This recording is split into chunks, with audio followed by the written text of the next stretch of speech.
The Torah contains some of the most terrifying stories ever told, stories that would terrify anyone who reads them today, stories that frightened those who heard them thousands of years ago.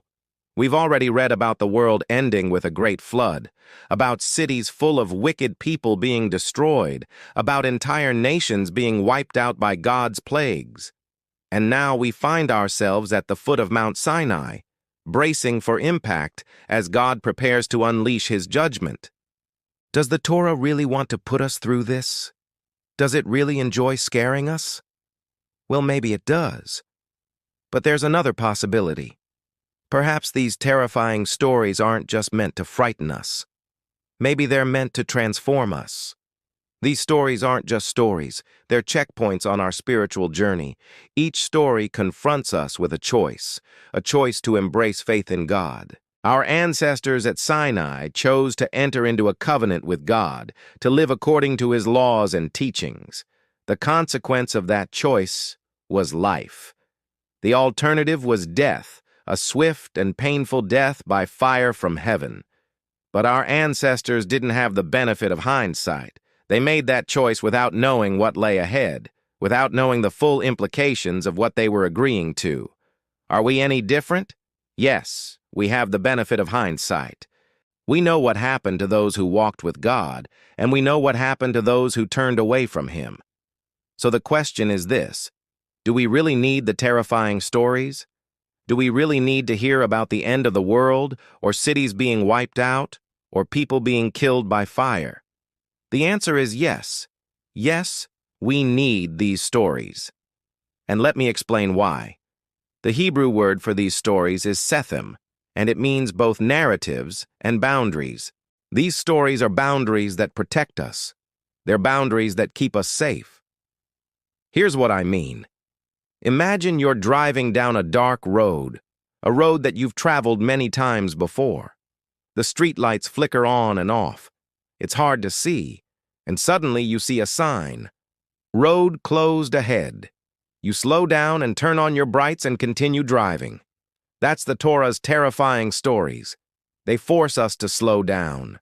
They pierce through the darkness. They confront us with uncomfortable truths that we'd rather ignore. They force us to face things that we'd rather forget.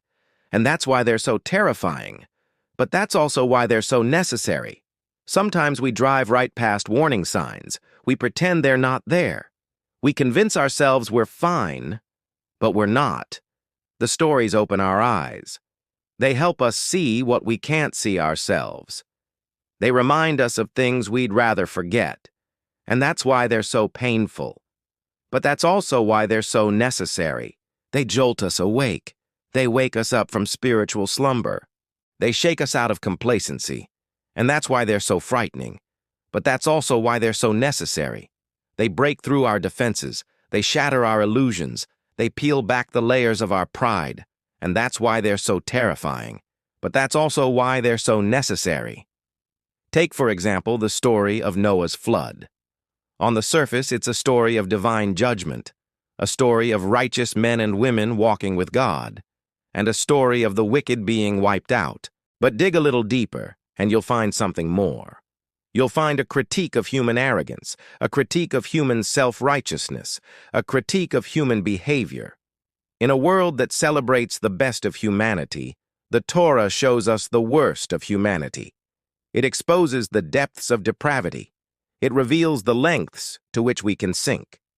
The same is true of the story of Sodom and Gomorrah. On the surface, it's a story of divine judgment, a story of Lot escaping his burning city, a story of two angels protecting their cousin. But dig a little deeper and you'll find something more. You'll find a critique of sexual immorality, a critique of social injustice, a critique of hospitality gone wrong. In a world that glorifies pleasure, the Torah condemns it. It shows us the consequences of unchecked desire. It warns us of the dangers of compromising our values. The same is true of the story of Korah, a story of rebellion, a story of greed, a story of discontent.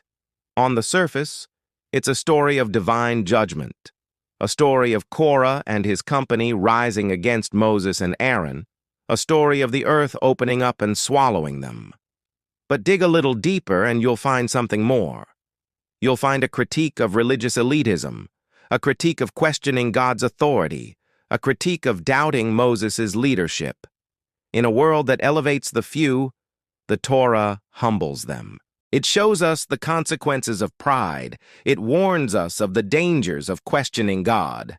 Now you may be thinking, Rabbi, why do we need such harsh stories? Can't we learn the same lessons without them? Well, the answer is no, we can't. These stories aren't just narratives. They're boundaries. They're boundaries that expose our weaknesses that we refuse to acknowledge, our weaknesses that we try to deny, our weaknesses that we actively embrace. They're boundaries that confront our fears of losing control, our fears of facing the unknown, our fears of admitting we're lost. They're boundaries that challenge our beliefs that seem unshakable, our beliefs that we think are virtues, our beliefs that lead us astray. These stories strip away our arrogance and they reveal our brokenness. And that's the point. We can't walk with God while we think we're perfect. We can't follow God while we think we're righteous. We can't serve God while we think we're better than others. These stories humble us. They remind us that we're not perfect. They show us the darkness within us. And that's why they're so terrifying. But that's also why they're so necessary. We can't truly walk with God until we're honest about ourselves. We can't truly follow God until we admit our weaknesses. We can't truly serve God until we acknowledge our darkness. And that's what these stories force us to do. They force us to confront the darkness, not so we can give in to it, but so we can overcome it. You see, our greatest enemy isn't doubt. Our greatest enemy is certainty. Our greatest enemy isn't fear. Our greatest enemy is denial. Our greatest enemy isn't weakness. Our greatest enemy is pride. And these stories confront us with our greatest enemy. They remind us that our greatest enemy isn't God. Our greatest enemy is ourselves. And until we're willing to face ourselves, until we're willing to battle our own darkness, we can't truly walk with God. We can't truly follow God. We can't truly serve God. So yes, these stories are terrifying, but they're also necessary. They're like spiritual CPR, keeping us alive and well. They're like spiritual medicine, healing us from within. They're like spiritual food, nourishing our souls. We need these stories, and we need them today. When I read about the world ending or cities being wiped out or people being killed by fire, I don't just see a story. I see a warning. I see a boundary. I see a test. I see an opportunity to grow, to change, to become who God wants me to be. Are you with me? When you hear these stories, do you feel a sense of dread? Or do you feel a sense of hope? Do you feel a growing awareness of your own frailty? Or do you feel a growing confidence in God's power? The truth is, both feelings are correct. We're supposed to feel that way. We're supposed to feel dread and hope, fear and courage, despair and faith. That's what these stories do to us. They force us to face our weaknesses so that we can overcome them. They remind us of our dependence on God so that we can trust Him more. They show us the consequences of sin so that we can turn away from it. And that's why we need these stories. And that's why we need them today.